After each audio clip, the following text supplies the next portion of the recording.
नमस्कार,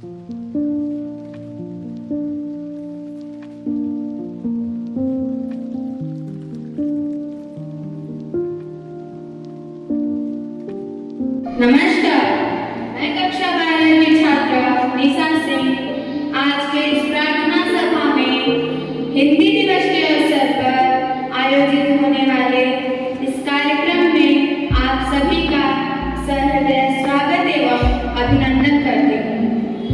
आज हम अपनी हिंदी भाषा के महत्व को याद करने हेतु विद्यालय की प्रार्थना सभा में एक छोटे से कार्यक्रम प्रस्तुत करने के लिए यहाँ एकत्रित हुए हैं।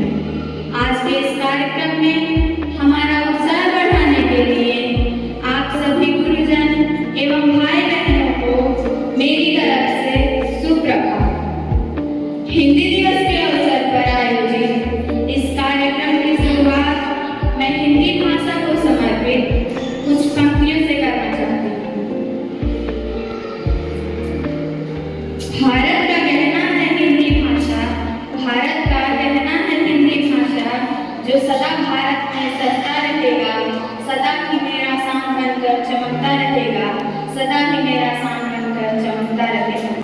नमस्कार, मैं खुशी रानिया आज इस असेंबली के माध्यम से आप सभी को हिंदी दिवस के उपलक्ष्य पर हिंदी की उपयोगिता पर प्रकाश डालने के लिए यहाँ उपस्थित हुई हूँ।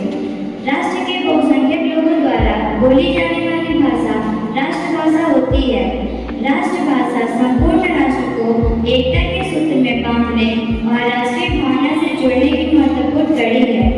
हिंदी भारत की राष्ट्रभाषा है। वर्तमान भारत में 9 राज्यों व 3 संघ शासित प्रदेशों में हिंदी राजभाषा के पद पर आसीन है। संविधान के अनुच्छेद 343 भाग 1 के अनुसार संघ की राजभाषा हिंदी और लिपि देवनागरी होगी। 15 वर्षों के लिए समस्त राष्ट्र के प्रयोजनों के लिए अंग्रेजी का प्रयोग भी अधिकृत होगा। अंत में मैं भारतीय हरिश्चंद्र जी द्वारा लिखित एक दोहे से अपनी वाणी को विराम देना चाहती हूँ, जो हिंदी भाषा के सार्थकता को सिद्ध करता है। निज भाषा उन्नति का है, सब उन्नति को मोल, बिन निज भाषा ज्ञान के मिटत नहीं को सोल।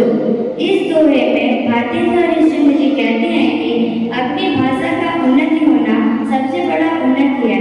अगर हमें अपनी भाषा का ज्ञान नहीं है तो हमारे हृदय का सुर नहीं लग सकता।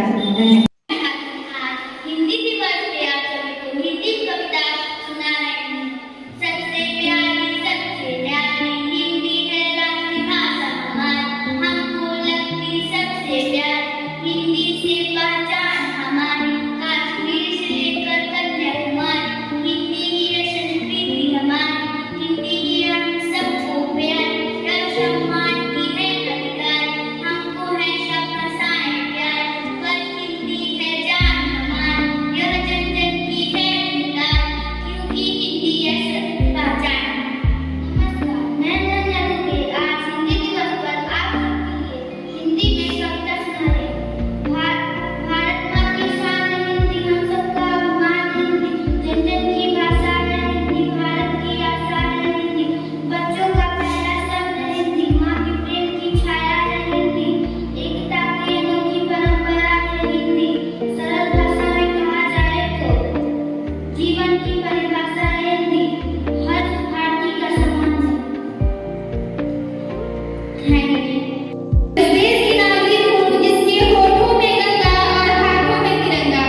कर दे सबको एक, हो जो कर दे सबको एक, ओ भाषा हिंदी है भारत की, जो कर दे सबको एक,